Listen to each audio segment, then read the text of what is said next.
Exegis a été créée il y a maintenant 6 ans. Elle se revendique comme étant la première agence de notation et de garantie opérationnelle du numérique.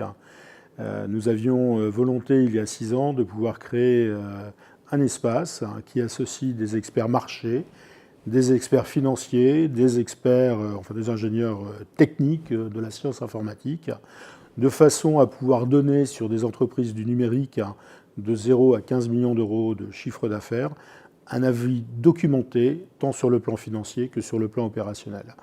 Parce que les notations Exegis prennent toujours les perspectives financières, couplées avec la capacité opérationnelle de l'entreprise à pouvoir délivrer le contrat qu'elle promet à ses clients.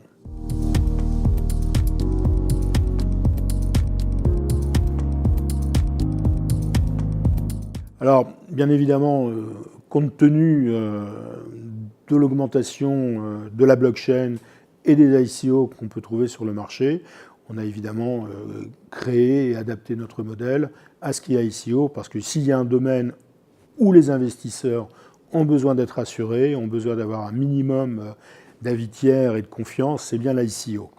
Donc au modèle d'évaluation StarTrust, qui mesure à la fois l'intention financière et la capacité d'exécution de l'entreprise, nous avons apporté 2 précisions, 2 chapitres complets d'analyse.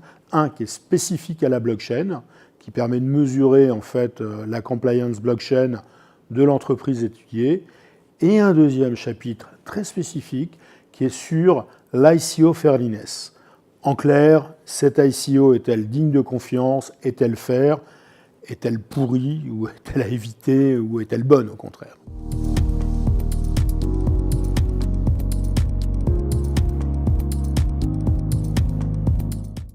Alors, dans l'ICO Trust, on va retrouver la matrice de notation Exegis pour les startups, plus les 2 spécificités liées à l'ICO, liées à la blockchain.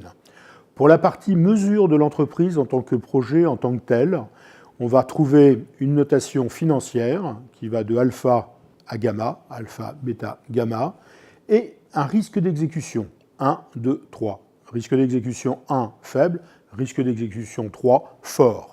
En clair, alpha 1, plutôt un projet qui apporte de belles perspectives financières avec une capacité forte d'exécution. Gamma 3, on va plutôt dire que c'est le projet à éviter, perspectives financières très aléatoires et risque d'exécution fort.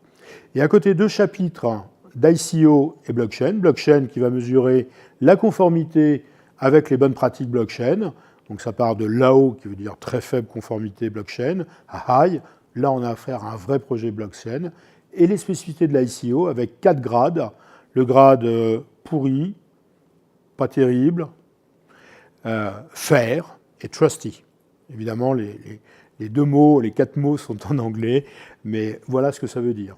Donc il vaut mieux éviter celles qui ont moins de 50%. On considère que ce sont des projets d'ICO qui ne sont pas crédibles. Au-delà de 50, oui, on peut y aller.